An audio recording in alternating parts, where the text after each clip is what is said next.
এই সন্তান যদি আমার লাগা দোয়া করে, আমার আল্লাহ দোয়াটারে কবরের মধ্যে বাটাইয়া দিবে। আমার তো বাড়ি আছে, আমরা বাড়িতে চলে যাবো। এত মায়ার পৃথিবীর কেন ঠিকানা দিছি বুঝার জন্য। আমার ঘরে আমি যাবো, আপনার ঘরে আপনি যাবেন। সবার একটা ঘর, ওই ঘরেরটা হলো মাটির ঘর। ওই মাটির ঘরের মধ্যে কেউ যাইব না রে আমার সঙ্গে। এই মানুষটি বড় এতিম, এই পূর্ব মাসকার গুরুস্থানের মানুষটি বড় এতিম।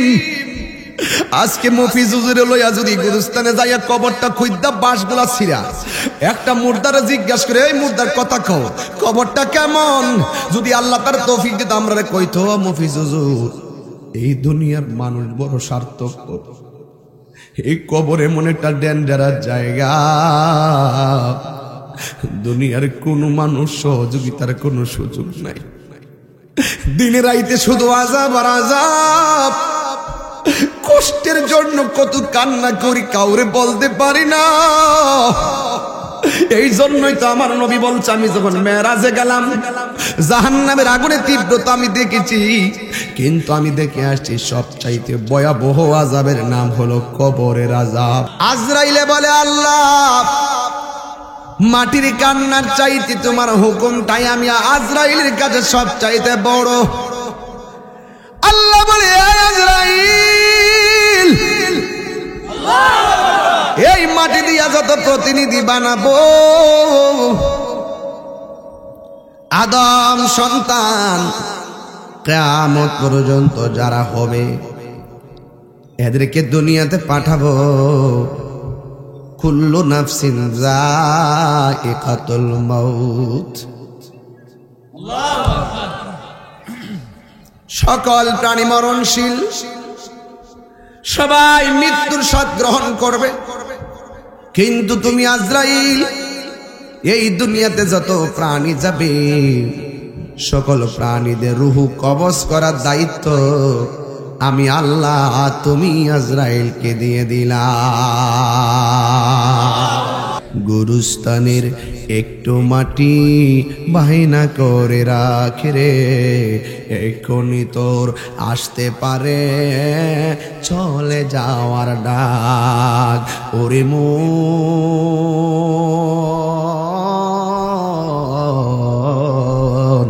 গুরুস্থানের একটু মাটি বায়না করে রাখে রে, এখনই তোর আসতে পারে চলে যাওয়ার ডাক। কাঁদিস না মন শিশুর মতো, এমনই তো হয়। এই তো জীবন অন্যের দেয়া, তোর তো জীবন নয় রে, তোর তো জীবন নয়। খাঁচার ভিতর প্রাণের ময়না চিরদিন আর আপন রয় না, খাঁচার ভিতর প্রাণের ময়না চিরদিন আর আপন রয় না। হঠাৎ করে পালিয়ে যাবে একটু পেলে ফাঁকে রে, গুরুস্থানের একটু মাটি বায়না করে রাখে রে, এখনই তোর আসতে পারে চলে যাওয়ার ডাক। Birampur HD media, the Islamic YouTube channel. জবান খুলে কোন আসল ঘরের নাম কি বিল্ডিং না কবর? ওই কবর চিন্তা যে করে মানুষের সমালোচনা করার সময় আছে? কবর চিন্তা যে করে মানুষের ঠকাইবার চিন্তা সে করে? কবর চিন্তা যে করে নামাজ ফালায় কি দোকানে আড্ডা মারে? কবর চিন্তা যে করে সে কি মানুষের গীবত করে? আখিরাতের জবাবদিহিতার ভয় যার থাকে না তার পক্ষে সালি আর মাডি এক কথাই। শুধুই কি আর মুতুই কি?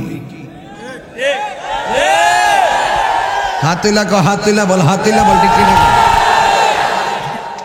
সুদ করে গোষ্ঠীতে সাইজ করলে তোমরা এখন এটা কি হালকা অ্যাকশন না ডাইরেক্ট অ্যাকশন? তাহেরি কি বাংলা অ্যাকশন করে? প্রমাণ পাইছেন না আপনারা? মারহাবা কর। আসল ঘরের নাম কি বিল্ডিং না কবর? আল্লাহর ওয়াস্তে সাবধান হয়ে যার যার চিন্তা করেন। বাইরে আমার বিরুদ্ধে আপনি কইয়া লাভটা কি? আমি দুজকে গেলে আপনি আমার দুজকের ভাগ নিতেন না, আমি বেহেশতে গেলে আপনিও আমার ভাগ পাইতেন না। আপনার কর্ম আপনাকে হয়তো দুজকে নিবে, না হইলে বেহেশতে নিবে। কথা বলেন ভাই? তাহলে আজকে থেকে যত হিংসা বিদ্বেষ আসিল সব দাফন, আর আমরা হিংসা বিদ্বেষ করতে চাই। কিছু কথা যে কইছি তেমনি কইছি, কষ্ট নিয়েন না বাজার। আল্লাহর হস্তে মিলেমিশে চলেন। এই পূর্ব মাইস্কার মনোগাজীর এলাকা অত্যন্ত সুন্দর হয়ে যাবে। মানুষ কি বইরে আছে নাকি? প্যান্ডেলে বাইরে হয়ে গেছে কি বুঝলাম না কিছু। এলাকার মানুষ আছে না, বাক্কা ভোটার, নবীর উম্মতের অভাব নাই। ওখানে বাচ্চা কাচ্চা যেতে না, ও মায়াবরী হা জন্ম নিয়ন্ত্রণ পদ্ধতি বিলে, জন্ম নিয়ন্ত্রণ পদ্ধতি বিলে। সি সি সি সি সি সি সি সি। নবীর উম্মত যত বাড়তে পারে, কথা কন ঠিক না বেটে? খাবারের ডরে বাচ্চাকে গলার টিপদা মাইরো না, এটা কবিরা গুনাহ, শক্ত গুনাহ। কথা কন ঠিক কিনা কন? তুমি কি আর দরকার নাই আরেক বিটে আতরক ল্যাংরা হোক, যদি আমার আল্লাহ একটা সন্তান দিত। কাউরে দিলা 10টা সন্তান, জায়গা জমি নাই। কাউরে দিলা কোটি টাকায়, আবার একটা সন্তান নাই। কি তা আপনারা বুঝাইতাম মনে, আমার তো ভিতরে ঢেউ খেলে। জান নাই সে জানে, যারে আল্লাহ দিছে সে শুকরিয়া আদায় করতে জানে না। এই জন্য পাইও যারা শুকরিয়া আদায় করতে পারে না তারা নির্মক খারাপ। সুখে রাখলো আল্লাহ, সুখে রাখলো, দুঃখে থাকলো, ভালো থাকলেও, মন্দ থাকলেও, অভাবে থাকলো, ঋণী হলেও, সুখে থাকলো, দুঃখে থাকলো, ভালোর মালিক, সুখের মালিক, হায়াতের মালিক, মৌতের মালিক। তো তোর কি আছে? কিছুই তো নাই। আমি কার? আমি যেহেতু আল্লাহ, সে মালিকের কদমে সেজদা দিতাম না তো কার কদমে সেজদা দিব? বাবা ঠিক আছে কথা বলা। আমার হায়াতের মালিক কে? আল্লাহ রাব্বুল আলামিন বলেন, মিনহা খালাকনাকুম ওয়া ফিহা নুঈদুকুম ওয়া মিনহা নুখরিজুকুম তারাতান উখরা।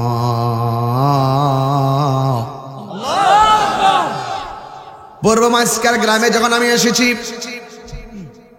একজাক যুবক পোলাপান পেয়েছি, হুজুর কেবলার বায়াত,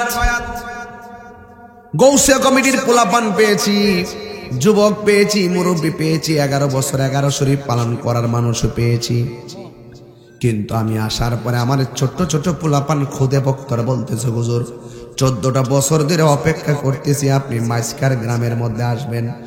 এই যে একটা আশার বাসা বাইন্দা, হৃদয়ের পিপাসা লইয়া আমার মতন একটা কাঙ্গালকে দাওয়াত করেছে। আমি আসার কারণে তারা গর্ব করে বলতেছে, হুজুর 14 বছর ধরে আপনার পিছে পিছে ঘুরতেছি, আজকে মাইস্কার এলাকার মধ্যে আপনি এসেছেন, আজকে মনে হচ্ছে এই দিনটা দিন না, যেন পূর্ব মাইস্কার আমাদের অন্তরে ঈদের আমেজ লাগছে। আমি তাদেরকে কি দিব? আমার কাছে কিছু নাই। আমার যুবক ভাইরা, আমি তাদেরকে কি দিব? আমার কাছে কিছু নাই। শুধু আল্লাহর কাছে বলবো, আল্লাহ আমার কাছে কিছু নাই, তুমি দেওয়ার মালিক, তুমি নেওয়ার মালিক। আল্লাহ আমার যুবক গোলারে তুমি এমন টাকার মালিক বানায়া দাও যেন বছরে বছরে মদিনায় যাইয়া আমার নবীরে সালাম দিতে পারি। আল্লাহ রাব্বুল আলামিন বলেন, এই মাটি থেকে আমি তোমাকে সৃজন করেছি, ওয়া ফিহা নুঈদুকুম, এই মাটিতেই তোমাকে দাফন করা হবে, ওয়া মিনহা নুখরিজুকুম তারাতান উখরা, এই মাটি থেকে তুমি উলঙ্গ হয়ে একটা ময়দানে তুমি উঠবে, ওই ময়দানে 1000 বছর দাঁড়াইয়া থাকবে, যাররা যাররা পরিমাণে হিসাব দেওয়া লাগবে। এই হলো তোমার আমার শুরু এবং শেষ, জন্ম দিয়া শুরু, মৃত্যু দিয়া। আল্লাহ বলছেন ইন্নাহু হুয়া ইউবদিউ ওয়া ইউঈদ, আল্লাহ হলো তিনি যিনি তোমার শুরুর মালিক, যিনি তোমার শেষের মালিক। ওই আল্লাহ বলছে মিনহা খলাকনাকুম, এই মাটি থেকে তোমাকে সৃজন করা হয়েছে। আল্লাহ রাব্বুল আলামিন জিবরাইল আলাইহিস সালামকে বললেন, হ্যাঁ জিবরাইল তুমি জমিনের বুকে যাও, যাই আমি আল্লাহর কাছে এক মুষ্টি মাটি নিয়ে আসো। জিবরাইল আলাইহিস সালাম জমিনে আসলেন, আয়েশা তিনি মাটির কাছে আবেদন করলেন। মাটি ডাক দিয়ে কয়, জিবরাইল তুমি যে বললা মাটি নিয়ে প্রতিনিধি বানাবে, এই প্রতিনিধি জমিনের মধ্যে আসবে, আয়েশা জমিনে হাইটা হাইটা হারাম খাইব, আল্লাহর সঙ্গে নাফরমানি করব, আমি মাটি সহ্য করতে পারবো না। মাটির আরাধনা দেখে জিবরাইলের মায়া লেগে গেল। আল্লাহ ডাক দিয়ে জিবরাইল মাটি আনছুনি। আল্লাহ মাটির কান্না দেখে মায়া লেগে গেছে। আল্লাহ বলে, মিকাইল তুমি যাও। মিকাইল মাটির কান্না দেখে মায়া লেগে গেল। এরপর আল্লাহ কয়, ইসরাফিল তুমি যাও। ইসরাফিল আলাইহিস সালাম জমিনে নামলেন। মাটি নেওয়ার সময় মাটি কান্না শুরু করলো। ইসরাফিলের মায়া লেগে গেল। এরপর আল্লাহ বলে, আজরাইল তুমি যাও। আজরাইলে মাটি নিতে আসছে। মাটি বলে নিও না, আজরাইলে থামে না। মাটি বলে নিও না, আজরাইলে মানে না। মাটি বলে নিও না, আজরাইলে শোনে না। এরপর মাটি একটা খামসি মারছেন বুকের মাঝখানে, মাটির মাঝখানে এক মুষ্টি মাটি সমান সমান 40 মতান্তরে 70 মণ। এক মুষ্টি মাটি যদি 70 মণ হয়, এক মুষ্টি, তাইলে আজরাইলের হাতটাকে ছোট না বড়? আর বড় করে, ছোট না বড়? এক মুষ্টি মাটি আল্লাহর কাছে নিয়ে গেল। আল্লাহ ডাক দিয়ে কইছে, আজরাইল। জিবরাইলে মায়া লেগে গেছে, চলে এসেছে। মিকাইল চলে এসেছে, ইসরাফিল চলে এসেছে। তুমি দি মাটি ঠিকই নিয়ে আসলা, তোমারে কি মাটি বাধা দেয় নাই? আজরাইলে ডাক দিয়ে, আল্লাহ মাটি অনেক কান্না করছে, আমি মানি নাই। মাটি অনেক কান্না করছে, আমি শুনি নাই। আমি মাটি যখন কান্না করছে, মাটি সবার কথা বলছে, সবাই ফিরে এসেছে মায়ের মাটির কান্না শুনে। কিন্তু আমি মাটির কান্নায় আমার মনকে গলাইতে পারে নাই। আমি মুষ্টি মাটি মাইরা আপনার কাছে নিয়ে এসেছি। আল্লাহ ডাক দিকে, হ্যাঁ আজরাইল তুমি কেন মানলে না? আজরাইল বলে, ও আল্লাহ, মাটির 1000 কান্নার চাইতে তুমি আল্লাহর হুকুমটাই হলো আমি আজরাইলের কাছে সব চাইতে বড়। সে যে নামে আজরাইল, সঠিক সময় মাইস্কার তোমার ঘরে হইব দাখিল। কত কাকুতি মিনতি করবা তুমি, রেহাই পাবে না। আজরাইলা শিলে কারো কফিয়ত চলবে না রে মানুষ, কফিয়ত চলবে না। তোবা নামক গাছটি আছে, পাতায় পাতায় লেখা আছে মানুষের হায়াত। সেই পাতা রিয়া পড়লে মৌতের নিশানা। আজরাইলা শিলে কারো কফিয়ত চলবে না রে মানুষ, কফিয়ত চলবে না। আজরাইলে বলে, আল্লাহ মাটির কান্নার চাইতে তোমার হুকুমটাই আমি আজরাইলের কাছে সব চাইতে বড়। আল্লাহ বলে আজরাইল এই মাটি দিয়া যত প্রতিনিধি বানাবো আদম সন্তান কিয়ামত পর্যন্ত যারা হবে এদেরকে দুনিয়াতে পাঠাবো। কুল্লু নাফসিন যায়িকাতুল মাউত, সকল প্রাণী মরণশীল, সবাই মৃত্যুর স্বাদ গ্রহণ করবে। কিন্তু তুমি আজরাইল এই দুনিয়াতে যত প্রাণী যাবে সকল প্রাণীদের রুহু কবজ করার দায়িত্ব আমি আল্লাহ তুমি আজরাইলকে দিয়ে দিলাম।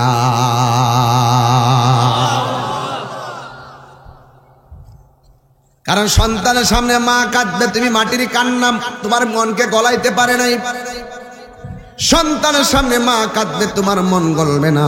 তুমি আমার হুকুম এমন ভাবে আদায় করেছো, আমি তোমাকে ওই প্রাণীর রুহগুলা কবজ করার দায়িত্ব আমি আল্লাহ তোমারে দিয়ে দিলাম। এবার মাটি নেওয়া হলো। আল্লাহ বললেন আদম বানাও। আদম বানালেন, হাত পা গলা সব বানালেন, কিন্তু চেহারাটা বানাতে পারে না। আল্লাহ রাব্বুল আলামিন কোরআনে বলেছেন খলাকতু বিয়াদাইয়া, আমি আল্লাহ রাব্বুল আলামিন আমার নিজ হাত দিয়ে আমার বান্দার চেহারাকে বানাইছি।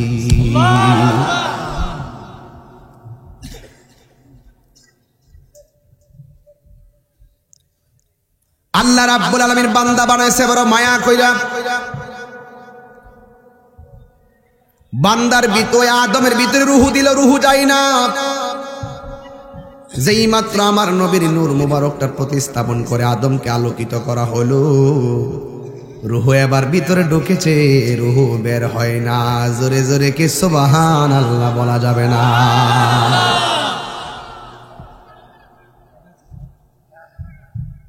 আদম আলাইহিস সালাতু ওয়াস সালাম বলেন, আদম আলাইহিস সালামের ভিতরে যখন রুহু দেওয়া হলো, আদম নবীর নাক দিয়ে একটা হাসি আসছে, মারহাবা বলেন। আর আদম নবী সর্বপ্রথম যেই কথাটা বলছেন সেই কথাটাই ছিল আলহামদুলিল্লাহ।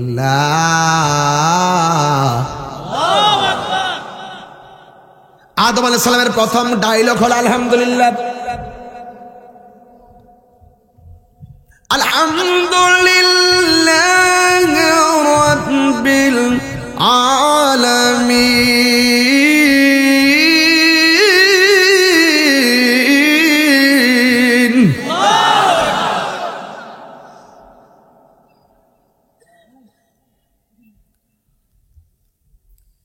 এরপরে আমার আল্লাহ বললেন, এ ফেরেশতারা আমার আদমরে সেজদা কর।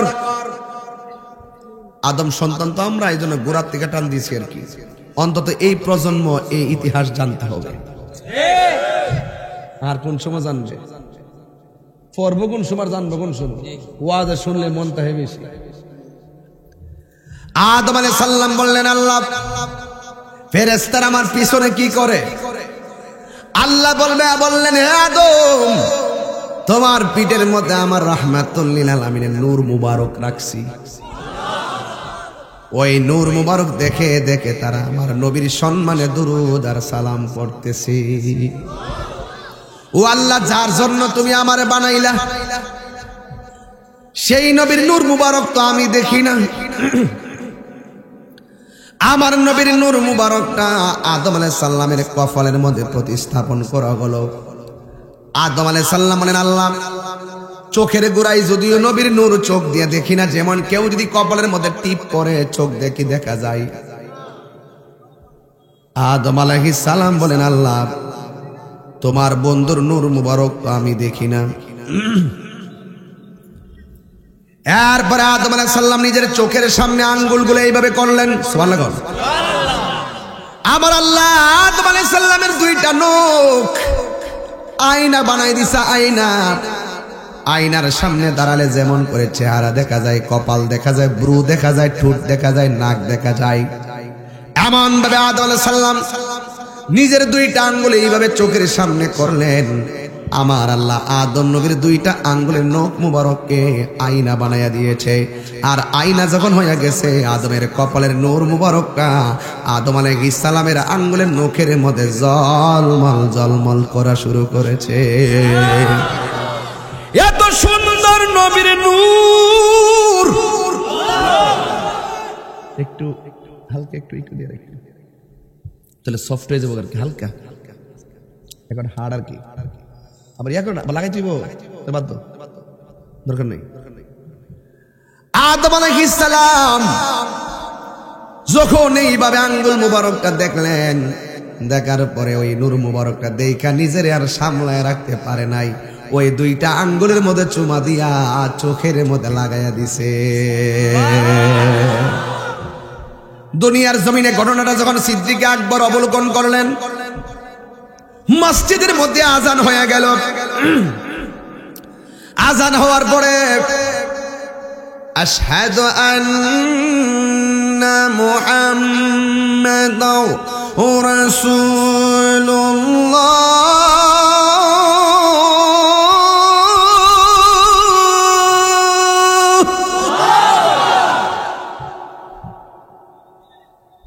যেই মাত্র আবু বকর সিদ্দিক রাদিয়াল্লাহু তাআলা আনহু মসজিদের মধ্যে নবীর নামটা শুনলেন, শোনার পরে তিনি আঙ্গুলের মধ্যে চুমা দিয়ে চোখের মধ্যে লাগাইলেন।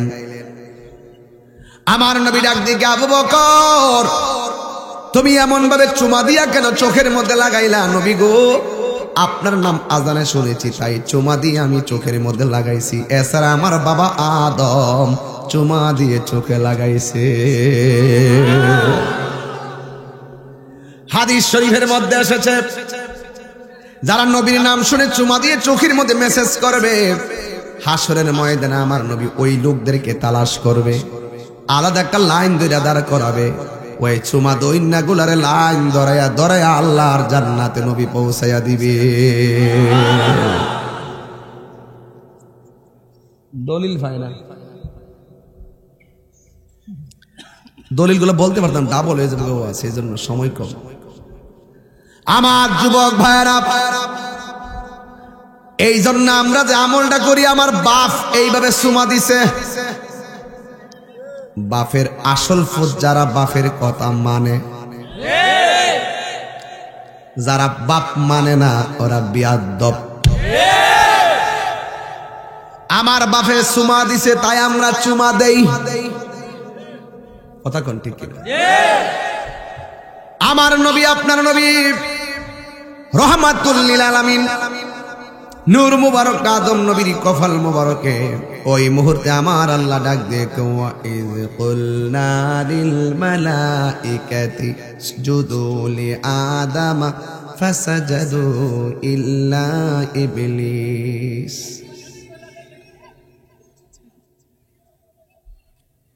আল্লাহ রাব্বুল আলামিন সব ফেরেশতাদেরকে বললেন,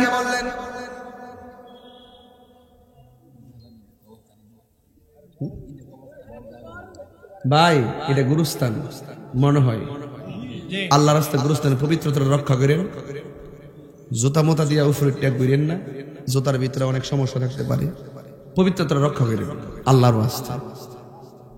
এই জন্য আমি ওয়াজটা দৌড়ছি এখান থেকে।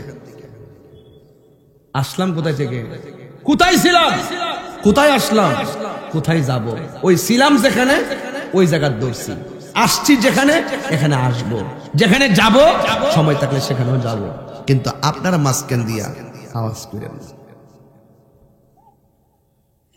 আমি এইভাবে কথা ওয়াজ করি, টু দা পয়েন্টে ওয়াজ করার টাইম সময় লাগে না আমার, আজকের সময়টা পাইছি কথা বলতেছি আলহামদুলিল্লাহ।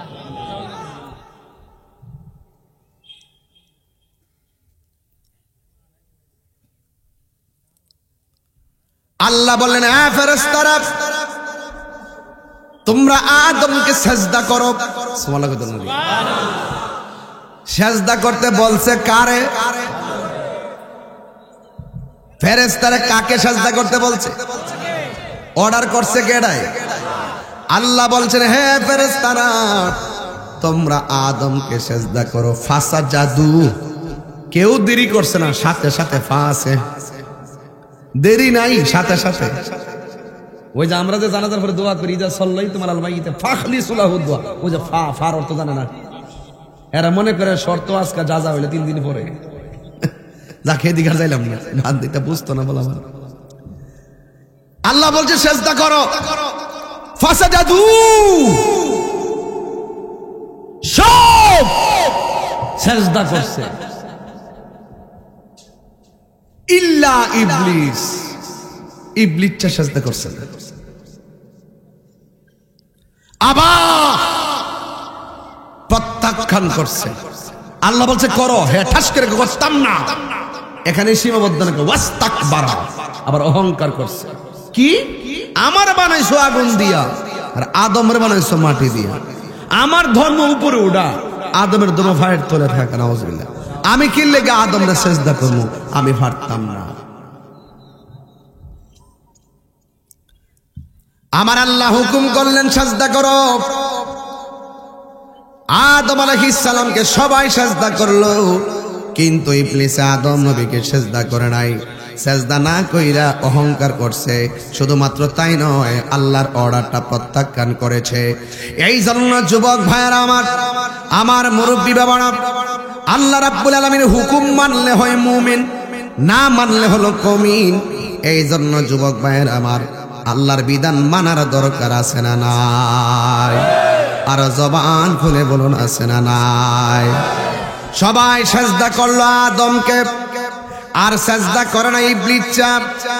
আল্লাহ রাব্বুল আলামিন বলে দিচ্ছেন, এই ইবলিস তুই সেজদা করস না। আমার আল্লাহ কোরআনে এভাবে বলে দিয়েছেন। আহা, আমার আল্লাহ বলছেন, ওয়া কানা মিনাল কাফিরিন। সবাই সেজদা করে সম্মান পেল, তুই সেজদা না করার কারণে অকৃতজ্ঞের কাতারে চলে গেলি, কাফের হয়ে গেলি। জোরে জোরে কি আল্লাহু আকবার বলা যাবে না? এরপরে আমার আল্লাহ বলছেন, وَقُلْنَا يَا آدَمُ اسْكُنْ أَنْتَ وَزَوْجُكَ الْجَنَّةَ وَكُلَا مِنْهَا رَغَدًا حَيْثُ شِئْتُمَا। আল্লাহ রাব্বুল আলামিন বলে, হে আদম আর হাওয়া, তোমরা জান্নাতের মধ্যে বসবাস করো, আর যা মনে চায় জান্নাতে তা খাও। ওয়ালা তাকরাবা হাযিহিশ শাজারা, তবে ওই গাছটার কাছে যাইও না। গাছটার কাছে যদি যাও, ফাতাকুনা মিনাস সালিমিন, তাইলে তোমরা বিপদে পড়ে যাবে, তোমরা অসুবিধায় পড়ে যাবে। এরপর আদম আলাইহিস সালাম একটা কায়ত হইয়া শোয়া, মা হাওয়া এক কায়ত হইয়া শোয়া। ওই মুহূর্তে আদম নবী হাওয়া আলাইহিস সালামের দিকে যখন তাকাইছে, একটা কথা মনে রাখবেন, আদম আলাইহিস সালামকে আল্লাহ বানাইছে মাটি দিয়া, আর হাওয়া আলাইহিস সালাম রে আমার আল্লাহ বানাইছে আদম আলাইহিস সালামের বাম পাজরের হাড় দিয়া। সুবহানাল্লাহ কইতেন না? দুইজন জান্নাতের ভিতরে। এরপরে একজন ডান কাত, আরেকজন পিছন দিকে দিয়া। আদম নবী যখন পিছনটা ফিরলেন, পৃথিবীর মধ্যে সবচাইতে সুন্দরী মহিলার নাম হলো মা হাওয়া। আজকে আমার দেশের মহিলারা কইতাম নিরে বাজান, না কইলে তো আমার মনের আশা পূরণ হইতো না। কইতাম নি, আজকে আমার দেশের মা বোনেরা সুন্দরী প্রতিযোগিতা দেয়, আবার বিউটি পার্লারে যাইয়া ব্রু ফ্লাগ করে। ব্রু ফ্লাগ আসেনি রে বাজান? বুখারী শরীফের হাদিস, ব্রু ফ্লাগ করা হারাম। কথা কোন ঠিক কিনা? আসেনি? বাপরে বাপ, বাপরে বাপ, বিয়া ভিডিও করেন অন্তত পক্ষে না সাজ্জাতে বোটা দেখেন। এখন এমন সাজা সাজে, উপরে চামড়া সাদা বানায়ালা, আর জামাই সালাক যারা হেরা বাসার যাই, আপনি মুখটা ধুয়ে উজু করে আসেন। উজু করে আওয়ার পরে দেখে ওই সুন্দর বান্দর হয়ে গেছে।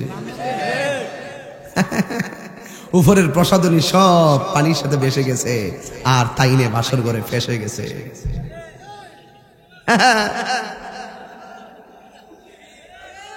বহুত সংসার ভাঙছে এই কারণে। কথা বলেন ঠিক না বেটা? আপনি কেন সেজে প্রসাধনী দিয়ে কেন চেহারাকে আপনার আসল ত্বককে আড়াল করবেন? আপনার যা আছে তা নিয়ে আপনি প্রদর্শন করুন। আল্লাহ আপনাকে নিয়ামত দেওয়ার মালিক। নকল প্রেম বেশি দিন থাকে, সাবধান। ফি আই সূরাতিন মা শাআ রাক্কাক। আল্লাহ রাব্বুল আলামিন তোমাকে যেমন চাইছে তেমন ভাবে নিজের হাত দিয়ে বানাইছে। সুবহানাল্লাহ কোন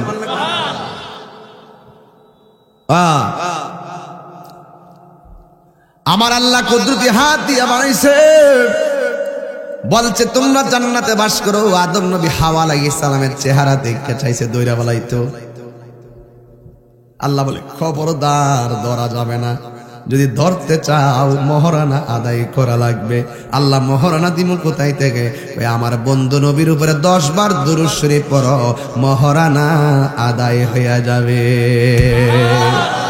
ওরে অন্তরে লাইগাছে আগুন, কইতাম রে বাজান।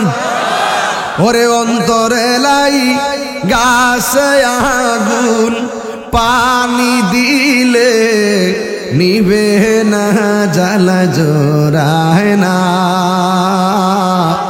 জ্বালা জোরায় না রে, জ্বালা।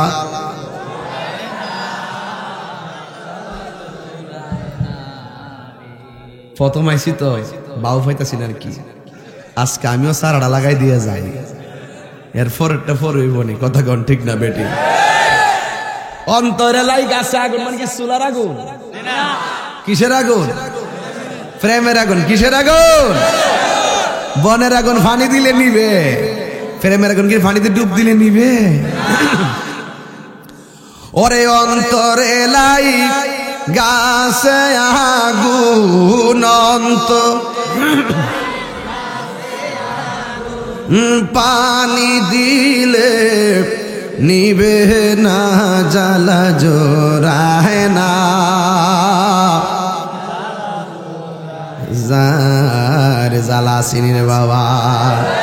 ও গো যার জ্বালায় কে সে জানে, মনের ব্যথা বুঝবে কে মুর্শিদ বিনে। বুঝলে না? তাহিরের অর্থ বুঝলে না? খালি দোকান ফটো ফুট্টু ফুট্টনে করতে পারে, অর্থ তো বুঝে না বাজার। আমার জ্বালা আমার, তোমার জ্বালা তোমার, আমার কবর আমার, তোমার কবর আমার। তুমি কেন আমাকে নিয়ে নাক গলাবে দোস্ত? ও দোস্ত, তুমি কেন আমাকে দিয়ে নাক গলাবে রে দোস্ত? তোমার চিন্তা তুমি করো, আমার চিন্তা আমি করি। আমি মারা গেলে আমার কবরের কষ্টের ভাগ পৃথিবীর কেউ নিবে না, কিন্তু আমি মারা গেলে আমার সম্পত্তির ভাগ নিতে আমার সন্তান ভুল করবে না। এই জন্য বলতেছি, ওরে অন্তরে লাইগাছে আগুন, পানি দিলে নিবে না, জ্বালা জোরায় না। আরে আদম আলাইহিস সালাম ধরতে গেছে, সুবহানাল্লাহ। এর লাগে আমরা দেশের ফোলাফান রাস্তার মোড়ে মোড়ে ফরি ফাইনতে দেখলে একটা ভিতরে একটা লারা মারে। এ লারাটা আমার বাপের দিছিল আর কি, আমার আব্বারে দিছিল আর কি। এর লাগে আমরাও দে আব্বারে যেমন আল্লাহ কইছে ধরতে গেলে মোহরানা লাগবো, তা আপনিও একটা মাইয়ারে ধরতে গেলে বিয়া করে মোহরানা দিতে। এটাই তো এটা, এটাই তো এটা। বুঝে না ওয়াজ, বুঝে না। আপনারা মনে একটু কষ্ট হইতেছে, বুঝালাইছি আমি। আমার ওয়াজ বুঝতে কি খুব মজা লইতেছেন নাকি? আপনারা দরকার। আল্লাহ রাব্বুল আলামিন কয়জন গেছিলাম? আদম আলাইহিস সালাম। সব খাইবা, গাছের কাছে যায়ও না। আল্লাহ বলে, এ আদম, হালাল যদি করতে চাও হাওয়ারে নবীর উপরে দুরূদ পড়তে হবে কয়বার? 10 বার। তাহলে আমার বাপ এবং মা হালাল হয়েছে নবীর দুরূদের দ্বারা। যারা দুরূদের বিরোধিতা করে এরা হারাম জাদা। কথা বলেন ঠিক কিনা? ঠিক আছে নি? জাগা মতো ফালাই দি মুনিয়া ওইটার মই যেতার তো না। আমার যুবক ভাইরা তোমরা আসেনি বলা মান্ডি আচ্ছা, কিন্তু ওয়াজ করতে তোমরা লাগে, তোমরা কিন্তু বহুত কষ্ট করছো। আমার এই ফুলা মান্ডি খুব কষ্ট করছে মাশাআল্লাহ। সব অবদান আমার ভিসা হুজুরের, মফিজ হুজুরের, বহুত কষ্ট করে এই ফুলা পান্ডিরে বাইসনা দিয়ে রাখছে। যে ঈদে মিলাদুন নবী সাল্লাল্লাহু আলাইহি ওয়াসাল্লাম এই জায়গা হইতো ঘরে উড়ানে আজকে সেই ঈদে মিলাদুন সাল্লাল্লাহু আলাইহি ওয়াসাল্লাম এই এলাকার সেরা মিলাদুন নবী জুলুস হয়। ঠিক আছে কিনা? আল্লাহ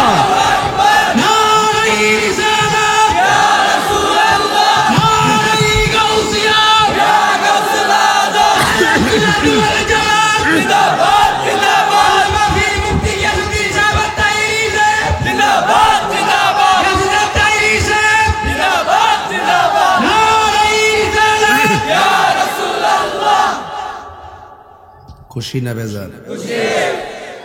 তাইলে নবীর উপরে দরুদ বলে লাভ না লস?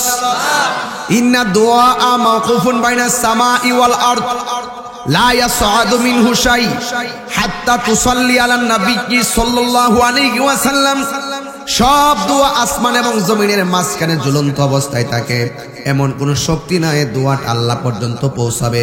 যখন নবীর উপরে দরুদ পড়া হয় এই দোয়া ডাইরেক্ট আমার আল্লাহর দরবারে কবুল হয়ে যায়। হাশরের ময়দানে জাহান্নামের উপরে পুলসিরাত হবে, ঘোর অন্ধকার হবে, ঘোর অন্ধকার হবে। আমার নবী বলে যারা আমি নবীর উপরে দুরূদ শরীফ পড়বে আমার আল্লাহ রাব্বুল আলামিন ওই পুলসিরাতের অন্ধকার রাস্তা নবীর দরুদের উসিলায় আলোকিত করে দিবে।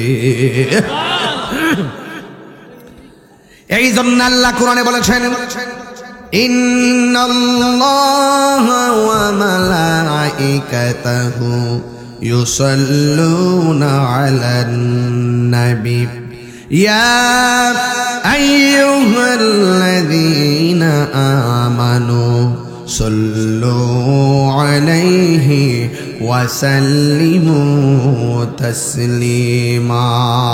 আল্লাহুম্মা সাল্লি আলা সাইয়্যিদিনা জাহিদ। হ্যাঁ হ্যাঁ হ্যাঁ মাহফিল আছে, মাহফিল। আল্লাহুম্মা সাল্লি আলা সাইয়্যিদিনা মাওলানা মুহাম্মদ ওয়া আলা আলি সাইয়্যিদিনা মাওলানা মুহাম্মদ। ইশকের দরিয়ায় ডুব দারে মন দেখিবে নবীজির দিদার, খুলে যাবে চোখের পর্দা, দূর হবে মনের আদার। আল্লাহুম্মা সাল্লি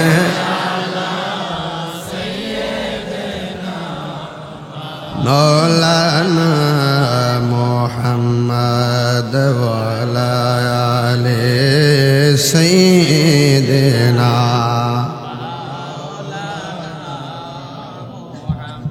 আমার যুবক ভাইরা, আমার মুরব্বী বাবাডিরা, আদম আলাইহিস সালাম জান্নাতের ভিতরে আল্লাহ বলছে লা তাকরাবা হাযিহিস শাজারা, ওই গাছের নিকটে যেও না। এরপরে শয়তান পদস্খলন ঘটালেন। হাওয়া বললেন স্বামী সব খাইতে বললো, এই গাছটির কথা না করলো কেন?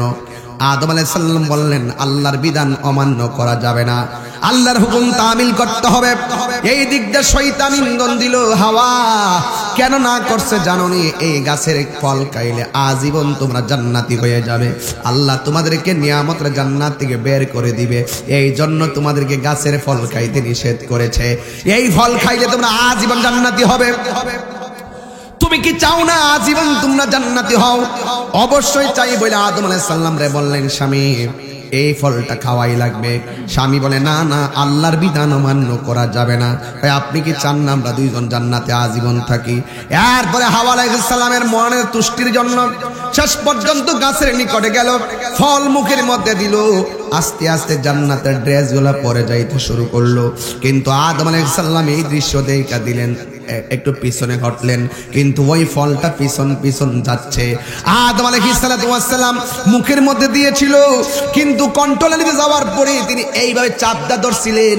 চাপ দেওয়ার কারণে আমাদের কন্ট্রোলারিটা এই দিক দিয়ে একটু উঁচা, এই দিক দিয়ে একটু উঁচা। এই আদম আলাইহিস সালাম এইভাবে চাপ দিয়ে ধরছে দেখে এই জায়গাটা উঁচা, আর হাওয়া আলাইহিস সালাম ধরে নাই, ডাইরেক্ট গিল্লা ফেলাইছে। এই জন্য মহিলাদের এখানে কন্ট্রোলারি নাই।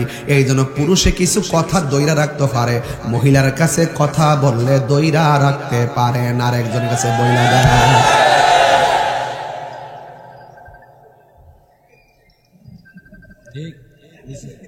বউয়ের কাছে সব কথা কয়েন না, গোপন কথা কয়েন না, কইলে সমস্যা আছে। এরা দইরা রাখতে পারে না, মাও পারছে না, এই জন্য মার জিও পারে না। আমরা বাপে কিছু দইরা রাখতে পারছে দেখা আমরা জমিনে কিছু দইরা রাখতে পারি, ধৈর্য শক্তি আছে। কথা কোন ঠিক কিনা? আমি অভিযোগ করছি না, যা বাস্তব তাই বলছি। যেই মাত্র ফল খাইছে, ফল খাওয়ার পরে আমার আল্লাহ রাব্বুল আলামিন ফাআদাল্লাহুমাশ শাইতান, এই শয়তান তাদেরকে দুইজনকে পদস্খলন ঘটালো। যে জান্নাতের মধ্যে ছিল, ওই জান্নাতের মধ্যে পদস্খলন ঘটানোর কারণে আমার আল্লাহ বলছেন ফাআখরাজাহুমা, তোমরা দুইজন বের হয়ে যাও মিম্মা কানা ফিহি, যে জান্নাতের মধ্যে ছিল তাদের দুইজনকে ওই জান্নাত থেকে বের করে দেওয়া হলো। ওয়া কুলনা হাবিতু বা'দুকুম লি বা'দিন আদুবুন, একজন আরেকজনের শত্রু হয়ে নামলো। ওয়ালাকুম ফিল আরদিল মুস্তাকাররু ওয়া মাতাউন ইলা হিন, দুনিয়াটা যতদিন থাকবে একজন আরেকজনের দাওয়া পাল্টা দাওয়া করবে, শয়তান আক্রমণ করবে, আদম সন্তান বাঁচার চেষ্টা করবে, কেউ শয়তানের পাল্লায় পড়ে যাবে। আদম আলাইহিস সালামকে পাঠালেন শ্রীলঙ্কায়। আল্লামা শায়েখ শহীদ নুরুল ইসলাম ফারুকী রহমাতুল্লাহ আলাইহি দুনিয়া থেকে চলে গেছে। আমরা সেই দিন আদম নবী কোন জায়গার মধ্যে আয়েশা কদম রাখছিলেন আমরা জীবনে দেখতাম না। উনি কাফেলা অনুষ্ঠানের মাধ্যমে আদম আলাইহিস সালামের ওই জায়গাটা ইফতারের টাইমে প্রতি রমজান মাসে আমাদেরকে দেখাইতো। কথা বলেন ঠিক কিনা? মনে আসেনি বাবা? খেয়াল আসেনি সালাতে? ওই যে শ্রীলঙ্কায় আদম আলাইহিস সালামকে আল্লাহ দুনিয়াতে পাঠালেন শ্রীলঙ্কায়, আর মা হাওয়াকে পাঠালেন জেদ্দায়। অনেক দিন পর্যন্ত তার আল্লাহর কাছে ক্ষমা চাইলো, আমার আল্লাহ ক্ষমা করে না। দুইজন শেষ পর্যন্ত আরাফার ময়দানে দেখা হলো। আয়েশা আল্লাহর কাছে ডাক দিয়া বলে, রব্বানা যালামনা আনফুসানা ওয়া ইল্লাম তাগফির লানা ওয়া তারহামনা লানাকুনান্না মিনাল খাসিরিন। আল্লাহু আকবার। এ আল্লাহ, আমরা অপরাধ করেছি, আমরা অন্যায় করেছি, আমাদেরকে ক্ষমা করে দাও। তুমি যদি আমাদেরকে ক্ষমা না করো আমরা ক্ষতিগ্রস্তের অন্তর্ভুক্ত হয়ে যাব। শেষ পর্যন্ত আমার আল্লাহ রাব্বুল আলামিন ক্ষমা করে নাই। একবার 300 বছর উপর কাদার পরে আল্লাহর কাছে বললেন, আল্লাহ এত টাকা ডাকলাম তুমি ক্ষমা করলা না, তবে তুমি আমাদেরকে তোমার দয়াল নবী মুহাম্মদ সাল্লাল্লাহু আলাইহি সাল্লামের উসিলায় মাফ করে দাও। আল্লাহ বললেন, ইয়া আদম কাইফা আরাফতালি মুহাম্মদ, হে আদম তুমি কিভাবে মুহাম্মদকে চিনলে? আদম আলাইহিস সালাম বলে, ইয়া আল্লাহ ওয়া রাব খালাকতানি, যখন তুমি আমাকে বানিয়েছো ফারাআইতু আলা সাকিল আরশ, আমি আরশের মধ্যে দেখেছি ফাফিহি মাকতুবান লা ইলাহা ইল্লাল্লাহ মুহাম্মদ রাসূলুল্লাহ সাল্লাল্লাহু আলাইহি ওয়াসাল্লাম।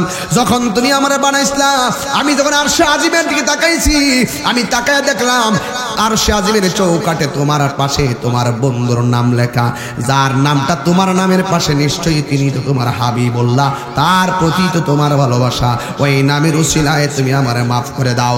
আল্লাহ রাব্বুল আলামিন বলে, আদম যদি প্রথম দিন ওই বন্ধু নবীর উসিলায় আমার কাছে ক্ষমা চাইতা, আমি আল্লাহ তোমারে ক্ষমা করে দিতাম। তাইলে নবীর উসিলায় ক্ষমা হয় কি হয় না? আর জোরে বলো হয় কি হয় না?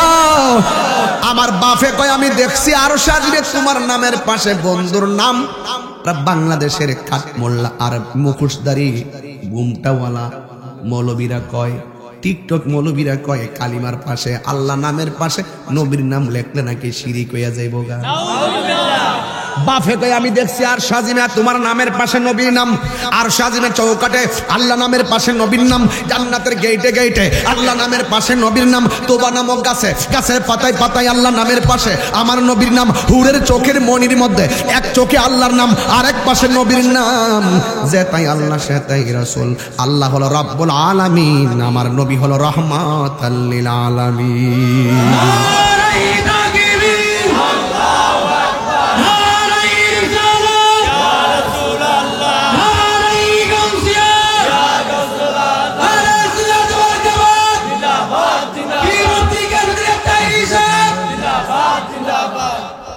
পুরান হাদিস খুলে দেখো আদম তো সামান্য নয়, যাইয়া দেখো পাক কোরআনে সূরাতুল বাকারাতে, যাইয়া দেখো পাক কোরআনে সূরাতুল বাকারাতে বলিয়াছে পাকো যাতে, বলিয়াছে পাকো যাতে আদম হাওয়া হইতে জুদা নয়।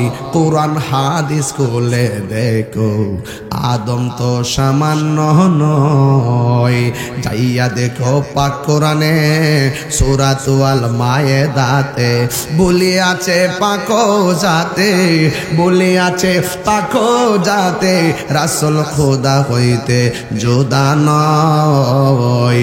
কোরআন হাদিস খুলে দেখো আদম তো সামান্য নয়। জোরে জোরে কি সুবহানাল্লাহ বলা যাবে না?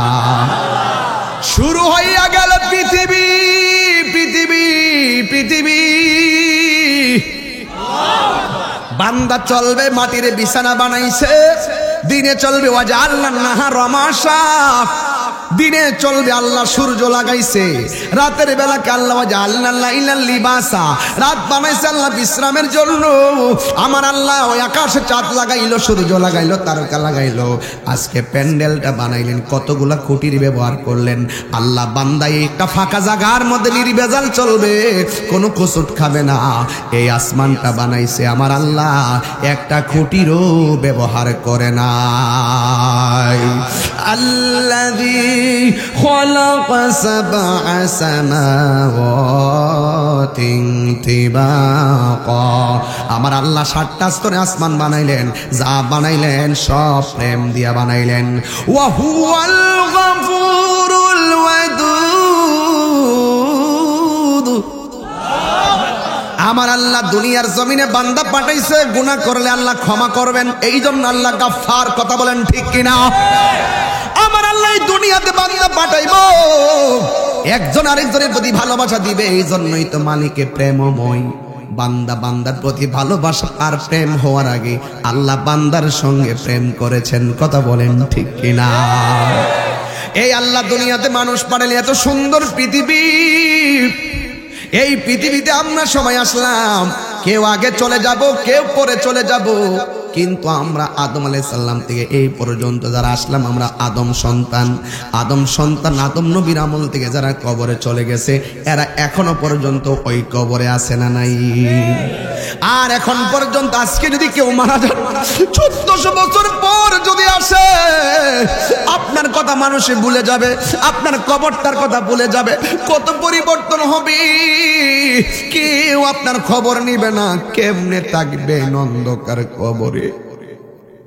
এই বাড়ির পাশে একটা গুরুস্থান আছে, আপনারা বলতেছেন তাহিরি ওয়াজ তাড়াতাড়ি শেষ করেন, খোদা লাগতেছে। আর কবরবাসীরা কইতেছে তাহিরি রে ওয়াজ বন্ধ করিস না, এই ওয়াজের ভিতরে আমার সন্তান আইছে, এই সন্তান যদি আমার লাগা দোয়া করে, আমার আল্লাহ দোয়াটারে কবরের মধ্যে পাঠিয়ে দেয়। আমার তো বাড়ি আছে, আমরা বাড়িতে চলে যাবো। এত মায়ার পৃথিবীর কেন ঠিকানা দিছি বুঝার জন্য। আমার ঘরে আমি যাবো, আপনার ঘরে আপনি যাবেন, সবার একটা ঘর, ওই ঘরেরটা হলো মাটির ঘর। ওই মাটির ঘরের মধ্যে কেউ যাইব না রে আমার সঙ্গে। তো তোর পিছে পিছে ঘুরছে সমন, পিছে পিছে ঘুরছে সমন, কোন দিন জানি তোর হবে সমন জারি।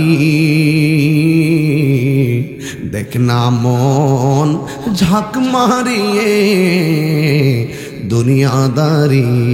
এই ভাই বেরাদার আপন জনা,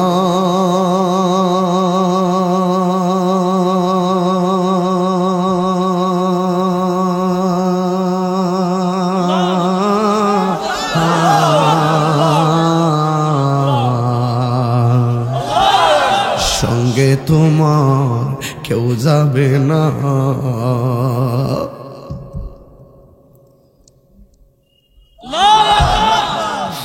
এই মানুষটি বড় এতিম, এই পূর্ব মাস্কার গুরুস্থানের মানুষটি বড় এতিম।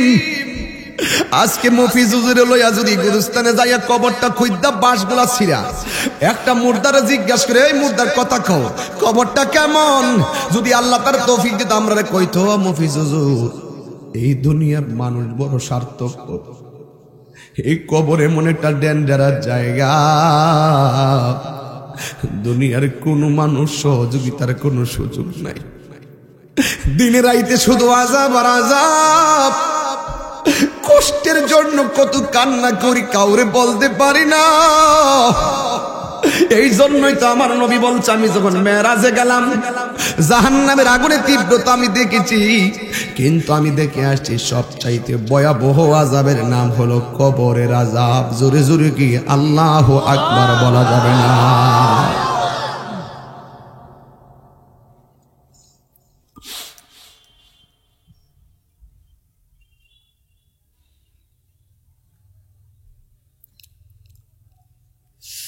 আমার যুবক ভাইয়েরা, এই জন্যই তো নবীর একজন সাহাবী যার নাম হলো উসমান যুন নূরাইন রাদিয়াল্লাহু তাআলা আনহু, সব সময় মনটা আনন্দ থাকতো।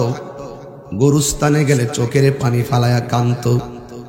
জিজ্ঞেস করা হয়, ওসমান সব জায়গায় গেলে আপনি আনন্দিত, কবরস্থানে গেলে কেন আপনি চোখের পানি ফালায় কাঁদেন? উসমান যুন নূরাইন জান্নাতের টিকিট পাওয়া ব্যক্তিরা কি কয় শুনেন। ডাক দিয়া বলে, আমার নবী, আপনার নবী রাহমাতুল লিল আলামিন বলেছেন, এই দুনিয়াতে, এই পৃথিবীতে যাওয়ার পরে আখিরাতের প্রথম মঞ্জিলের নাম হলো কবর। এই কবর যার ভালো হইয়া যায়, হাসরের ময়দান ভালো হইয়া যায়। ভাই বেরাদার আপন জনা,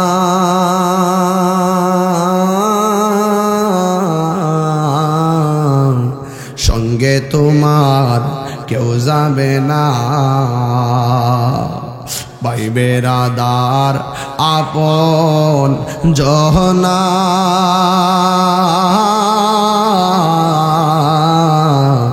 সঙ্গে তোমার কেউ যাবে না। ও তুমি আইছো একা, যাইবা একা,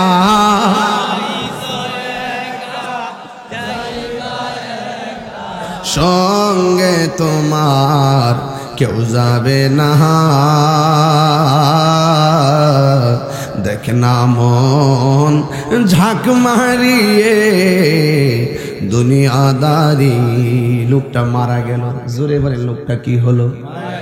মারা যাওয়ার পরে কোন জায়গার মধ্যে কবর দেয়? গুরুস্থানে। জোরে কোন জায়গায়?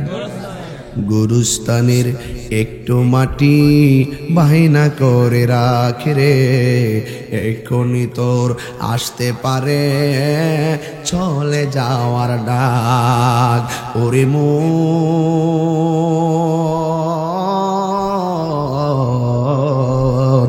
গুরুস্থানের একটু মাটি বায়না করে রাখে রে, এখনই তোর আসতে পারে চলে যাওয়ার ডাক। কাঁদিস না মন শিশুর মতো, এমনই তো হয়। এই তো জীবন অন্যের দেয়া, তোর তো জীবন নয় রে, তোর তো জীবন নয়। খাঁচার ভিতর প্রাণের ময়না চিরদিন আর আপন রয় না, খাঁচার ভিতর প্রাণের ময়না চিরদিন আর আপন রয় না। হঠাৎ করে পালিয়ে যাবে একটু পেলে ফাঁকে রে, গুরুস্থানের একটু মাটি বায়না করে রাখে রে, এক্ষুনি তোর আসতে পারে চলে যাওয়ার ডাক। কথা কোন ঠিক না? এই আয়াতটা পড়ার পরে এমন জোরে আল্লাহকে ডাক দিবেন যেন এই ডাকের উসিলে আল্লাহ কবর আযাবটা মাফ করে দেবে। ওয়ামা তাদরিনা সুমবি আই আরদিন তামুত।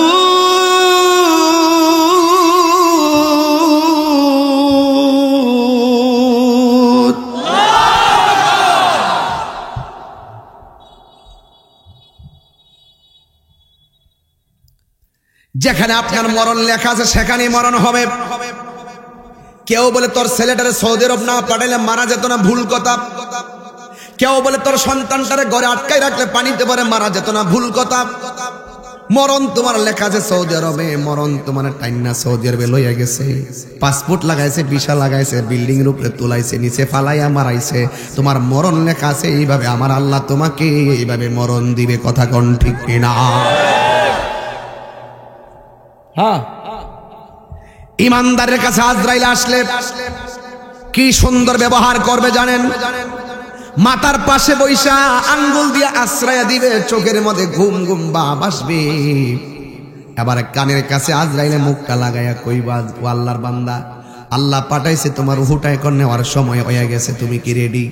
ইমানদার বলবে, হে আজরাইল, তাড়াতাড়ি আমার রূহটা লইয়া যাও, এই দুনিয়াটা আমার কাছে জেলখানা মনে হইতেছে, আমার তাড়াতাড়ি লইয়া যাও। এই জেলের ভিতরে আমার ভালো লাগে না, আমার আল্লাহর সঙ্গে নবীর সঙ্গে দিদারের জন্য মনটা পাগল পাগল হইয়া রইছে। এরপর আজরাইল রূহটা নেওয়ার জন্য মুখ দিয়া চেষ্টা করবে। আল্লাহর বান্দা ইমানদার বলবে, না না, এই মুখ দিয়ে রুহ নেওয়া যাবে না, আমি এই জবান দিয়ে আল্লাহর জিকির করি। কান দিয়ে নিতে চাই, কয় না আল্লাহর ডাক শুনি। আবার চোখ দিয়ে নিতে চাই, কয় না না, আল্লাহর কুদরত আমি দেখি।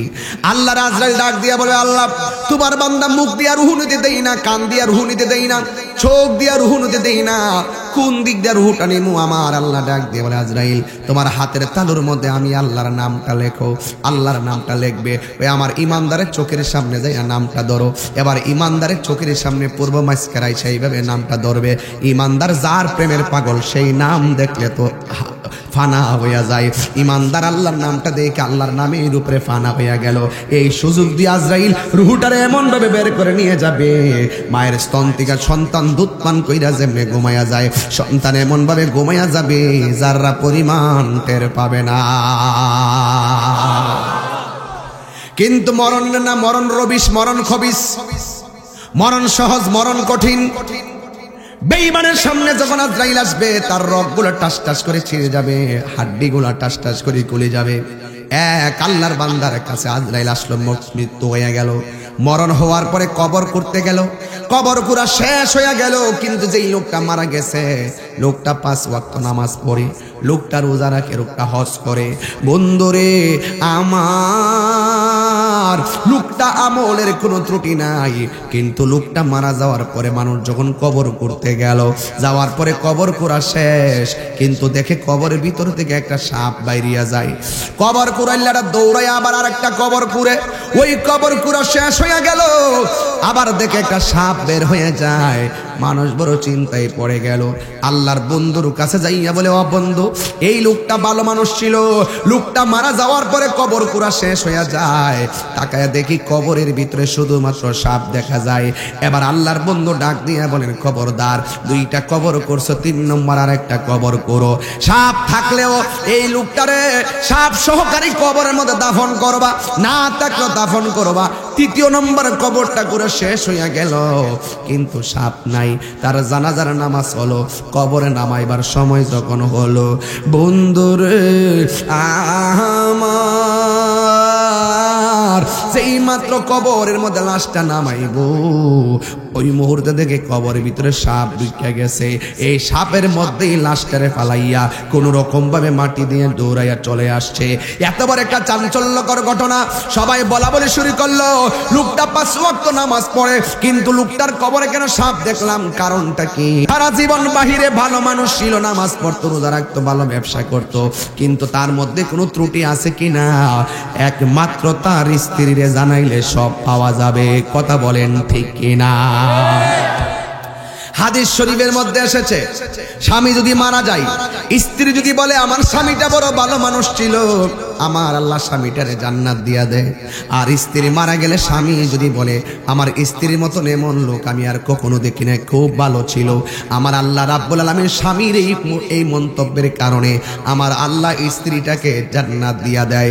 এই জন্য আমার যুবক ভাইয়েরা সবাই স্ত্রীর কাছে চলে গেল, যাইয়া ডাক দিয়া বলে, হে আল্লাহর বান্দি, তোমার স্বামী তো 5 ওয়াক্ত নামাজ পড়তো কয় হ, তোমার স্বামী তো রোজা রাখতো কয় হ, তোমার স্বামী তো ব্যবসা করতো, ভালো ব্যবসায়ী কয় হ, তোমার স্বামীর মধ্যে এমন কিছু আসেনি যেই কাজের কারণে কবরে দেওয়ার আগে সাপ আসতে পারে? আমরা তো জীবনে দেখি নাই তার কোনো ত্রুটি, তোমার চোখের মধ্যে কোনো ত্রুটি ধরা পড়ছেনি। স্ত্রী ডাক দিয়ে কয়, এলাকাবাসী, যা আপনারা জানেন না, আমি একটা জিনিস জানি, আমি 1000 বার স্বামীটারে নিষেধ করেছি, তারপরও মানে নাই। জিজ্ঞাসা করা হয় কি? কয় কি মানে? আমার স্বামী ব্যবসা করত, ওজন দিয়া ব্যবসা করত, কিন্তু ওজনের পণ্য দ্রব্যের সাথে আমার স্বামী সব সময় পাথর মিশাইয়া এটা ওজন করে বিক্রি করত। আমার মনে হয় আমার স্বামী দুনিয়ার জমিনে মানুষকে ঠকাইছে, আমার আল্লাহ তারে কবরে যাওয়ার পরে শাস্তির ব্যবস্থা করে দিয়েছে। এর দ্বারা ক্লিয়ার হয়ে গেল, মাটির উপরে চইলা কাহারও বিরুদ্ধে অন্যায় কইরা কবরে যাইয়া জান্নাতের গালিচা পাওয়া যাবে? মাটির উপরে চইলা সুদ খাইয়া কবরে জান্নাতের বিছানা পাওয়া যাবে? মাটির উপরে মায়ের বুকে লাথি মাইরা কবরে যাইয়া আল্লাহর রহমত পাওয়া যাবে? বাড়ির পাশে আলোকে আলো লাগাইলে আলো আসবে, দান লাগাইলে দান আসবে, কিছুই যদি না লাগান কিছু আসবে না। দুনিয়ায় ভালো কাজ করলে কবরে ভালো বিছানা পাবেন, খারাপ কাজ করলে কবরে যাওয়ার পরে আমার আল্লাহ তোমাকে শাস্তি দিবে। কথা বলেন ঠিক কিনা? এই জন্য আমার এলাকাবাসীরা খবরদার, এই দুনিয়ায় থাইকাই তুমি আল্লাহর গোলামি করা লাগবে, এই দুনিয়ায় থাইকাই তুমি নবীর গান গুণগান গাওয়া লাগবে, এই দুনিয়ায় থাইকাই তুমি মা বাবার খেদমত করা লাগবে, ইবাদত হবে আমার আল্লাহর, মহব্বত হবে আমার নবীর, সুহবত হবে আউলিয়া কেরামের, খেদমত হবে মা বাবার। আমার যুবক ভাইয়েরা খবরদার বলে দিয়ে যায়, দুনিয়ার জমিনে চইলা মা বাবার মনে কখনো কষ্ট দিও না। কেন জানোনি? মা বাবার মনে কষ্ট দিলে দুনিয়া তো আপনি আযাব পাইবেন, মরার পরেও আযাব আছে না নাই? আর বড় করে গন্না আছে না নাই? ওই মা বাবা জানি না কার এই কবরে শুইয়া রইছে। আমার বাবার আমি 3 বছর, কয়দিন আজকে কয় তারিখ? 3 বছর 13 দিন হয়ে গেল আমার আব্বা কবরে চলে গেছে। 3 বছর পর্যন্ত আমার বাপের মতো কাউরে দেখি না। এই বাপটা সুখী কিনা দুঃখে আছে তাও জানি না। এই বাপটা আমার জীবনে এমন একটা বট গাছ ছিল, এই মানুষটা মাথার উপর থেকে চলে যাওয়ার পরে এখন আমি রুদ্রে রুদ্রে পড়তেছি, কিন্তু কোলের লাগাল পাই না। এইবার রমজান তোমাকে অনেককে কাঁদাবে, যেই মা তোমার সেহরির সময়, যেই মা তোমার সেহরির সময় ডাক দিয়া দিয়া সেহরির টাইমে তুলছে, এবার রমজানের সেহরির টাইমে সেই মায়ের মধুমাখা ডাক আর শোনা যাবে না। মা একবার জায়গায় 5 বার ডাক দিছে, কোনো বিরক্তি লাগে নাই। এবার রোজা দেখবা ঘুমের কারণে 4-5টা রোজা এমনি শেষ হয়ে যাবে। সেহরির টাইমে ভালো লাগবে না, ইফতারের টাইমে ভালো লাগবে না। মা বাপ যদি বুড়া হইয়া গড়টার কোনার মধ্যে ফইরা থাকে, মনে রাখবেন গড়টা একটা আলোকিত ঘর। আর মা বাবা ঘরে না থাকলে অসহায় অসহায় মনে হয়। কথা বলেন ঠিক কিনা? দরজাটা খুলতে কে যায় দুকা, মা বুঝি বলছে এলে নাকি খোকা। দরজাটা খুলতে কে যায় ধোকা, মা বুঝি বলছে এলে নাকি খোকা। বুকের ভেতরটা নড়ে চড়ে উঠে, চোখ বেয়ে জল নেমে আসে। শুধু মানে শুধু মানে শুধু মানে শুধু মানে জানি ফিরে পাবো না হারানো তিথি। বাবা শুধু তাহিরির ফ্রেমে বাঁধা স্মৃতি। জানি ফিরে পাবো না হারানো তিথি। বাবা শুধু তাহিরির ফ্রেমে বাঁধা স্মৃতি। বুকের ভেতরটা নড়ে চড়ে ওঠে, চোখ বেয়ে জল নেমে আসে। শুধু বাবা নেই, শুধু মানে শুধু মানে শুধু মানে।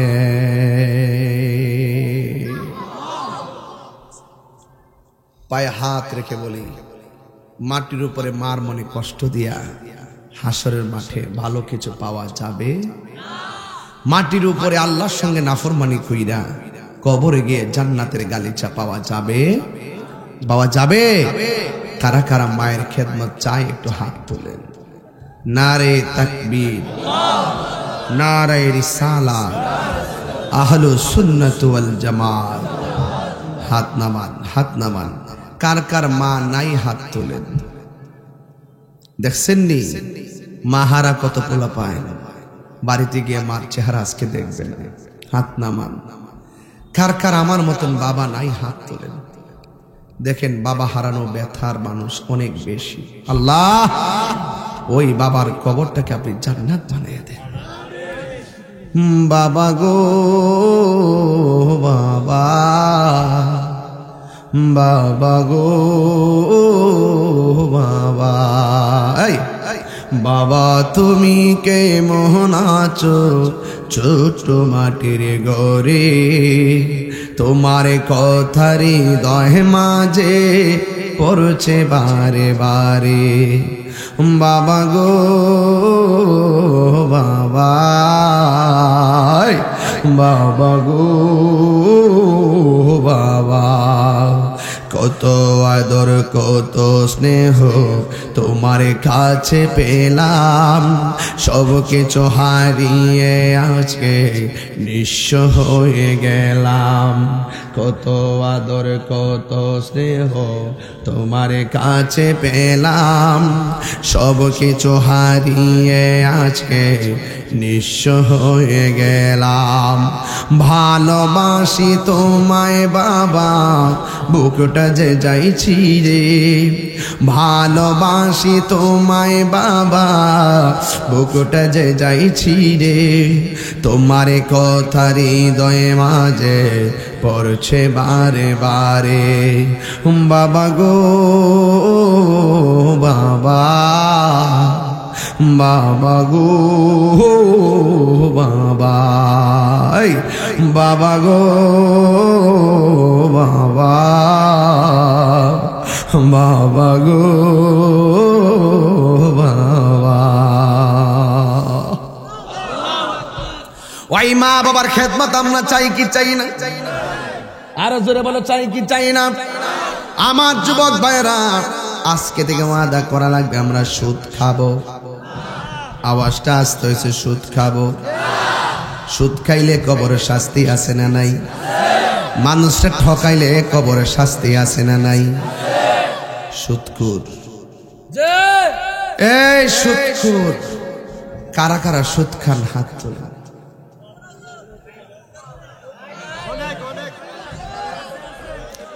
না না এলাকাতে সুদ খান নাই, সব ওলি আল্লাহ ওলি আল্লাহ ওলি আল্লাহ।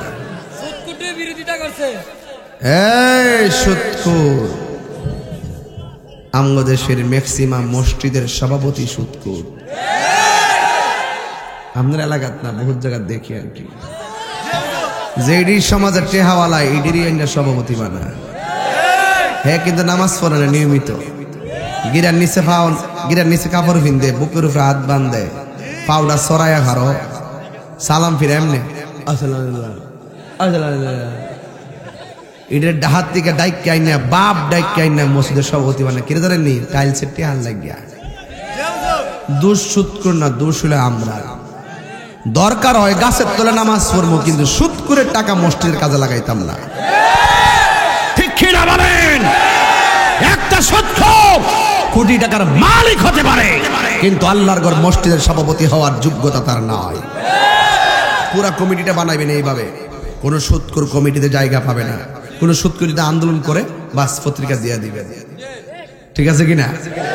এরপর কমিটি বানায় এমনি করবেন, আমরা আমরা মনোগাজী জায় মসজিদের মসজিদ কমিটি আমরা ওয়াদা করতেছি এক ওয়াক্ত নামাজ ছাড়ব না। আমরা আরো ওয়াদা করতেছি দাড়ি ছাড়া থাকব না। আমরা আরো ওয়াদা করতেছি আমরা জীবনে সুদ কিংবা ঘুষ খাবো। এরপরে দিবেন মনোনয়ন, শপথ দিবেন, শপথ। হ্যাঁ, আর আমরা শপথ ঠিক আছে, কই কইছি আমরা তো ঠিক আছে। আমরা হলাম সুদের বিরুদ্ধে, কথা কোন ঠিক কিনা? আমরা হলাম ঘুষের বিরুদ্ধে, ঠিক কিনা? কর কষ্ট হইতেছে আপনারা? তুই যে একটু বাতাস করছিলে এই আধা ঘন্টা আগে, তুই ইতি করিস, মানে ইতি করবা বুঝুনি, মাইরা লাইবা করে আনছজন বাইয়া দিবে। এবার ওয়াজ করতে কত কষ্ট, এটা তো বুঝাইতাম।